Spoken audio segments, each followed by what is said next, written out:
సునాదస్వరము ఫిబ్రవరి 9. నేను ఐగుప్తులకు కలగజేసిన రోగములో ఏదియు మీకు రానియను, నిన్ను స్వస్థపరచు యెహోవాను నేనే అనెను. నిర్గమాకాండము 15వ అధ్యాయము 26వ వచనము. యెహోవా దేవుడు ఇశ్రాయేలు ప్రజలకు ఇస్తున్న వాగ్దానం. వాళ్ళని ఐగుప్తు దేశంలో నుండి బయటికి తీసుకొని వస్తున్నప్పుడు చెప్తున్నాడు, వాళ్ళకు కలగజేసిన రోగంలో ఏది కూడా మీకు రానియను, నిన్ను స్వస్థపరచు యెహోవాను నేనే అని చెప్పాడు. తను తాను యెహోవా రాఫాగా వాళ్లకు బయలుపరిచాడు. మరి మన దేవుడు స్వస్థపరిచే దేవుడు. ప్రతి వ్యాధిని, ప్రతి రోగమును, పరిస్థితి ఏదైనా కూడా ఆయన అన్ని స్వస్థపరిచి మనకు ఆరోగ్యమును, స్వస్థతనిచ్చే దేవుడు.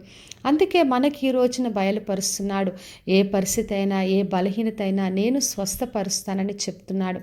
మరి రోగము రావడానికి కారణాలు ఎన్నో కావచ్చు. కొన్నిసార్లు అవిధేయత స్థితిని బట్టి, మనం చేస్తున్న పొరపాట్లను బట్టి, కొన్ని ఆహారపు అలవాట్లను బట్టి కొన్ని రోగములు, వ్యాధులు రావచ్చు. కొన్ని జనరేషన్లుగా తల్లిదండ్రుల నుండి రావచ్చు. కొన్ని విషయాల్లో పాపపు స్థితిని బట్టి రావచ్చు. మరి కొన్నిసార్లు మానసికమైన కారణాన్ని బట్టి రోగము, వ్యాధులు వస్తాయి. ఈ విధంగా కారణం ఏదైనా కూడా ఆయనకు అసాధ్యమైంది లేదు. ప్రతి ఒక్కటి ఆయన బాగు చేసే దేవుడు. ఆయన రెక్కల కింద ఆరోగ్యం ఉంది. తన వాక్కును పంపించి బాగు చేసే దేవుడు. ఆయన పొందిన దెబ్బల్లో స్వస్థత ఉంది. అందుకే యేసుక్రీస్తు తన దగ్గరికి వచ్చిన ప్రతి ఒక్కరిని కూడా స్వస్థపరిచాడు. కారణం ఏదైనా దాన్ని ఆయన ముట్టి స్వస్థపరిచాడు. మరి కొంతమంది పాపపు స్థితిలో ఉన్నప్పుడు వాళ్ళ పాపములను క్షమించి వాళ్ళకు స్వస్థత ఇచ్చాడు. మరి కొంతమంది విశ్వాసంతో ఆయన దగ్గరికి వచ్చినప్పుడు వారి విశ్వాసం ద్వారా వారికి స్వస్థతను విడుదలిచ్చాడు. మరి కొంతమంది నమ్మలేని స్థితిలో ఉన్నప్పుడు వాళ్ళను బలపరిచి స్వస్థపరిచాడు. మరి కొంతమంది అపవిత్రాత్మతో పట్టి పీడింపబడి రోగములు, వ్యాధులతో ఉన్నప్పుడు వాళ్లను విడుదలిచ్చి నడిపించాడు. అందుకే మన జీవితంలో కారణం ఏదైనా, దీనివల్ల నాకు రోగం వచ్చింది, దానికి కారణం ఇది అని బాధపడడానికి లేదు. ప్రతి పరిస్థితిని బాగు చేసే దేవుడు.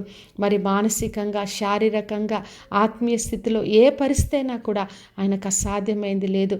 కాబట్టి నా ప్రియ సహోదరి, సహోదర, ఈ రోజున ఆయన స్వస్థపరిచే యెహోవా మనకు తోడుగా ఉన్నాడు. మనల్ని ముట్టి స్వస్థపరిచే దేవుడు.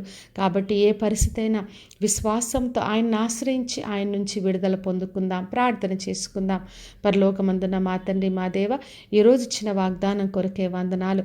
వినుచిన ప్రతి ఒక్క బిడ్డను దీవించి ఆశీర్వదించండి, ముట్టి స్వస్థపరచండి. వారికి ఏ పరిస్థితి అయినా, ఏ రోగము, వ్యాధి, దేనితో వాళ్ళు బాధపడుచున్న ప్రతి బలహీనతను తీసివేసి వారికి ఆరోగ్యమును, స్వస్థను కలగచేయమని యేసు నామములు అడిగి వేడుకొంచున్నాను తండ్రి, ఆమెన్. ఈ శుభవచనము వినిచిన ప్రతి ఒక్కరి జీవితంలో నెరవేర్చబడునుగాక. నేను మీ ప్రియ సహోదరి మంజులా చరణ్.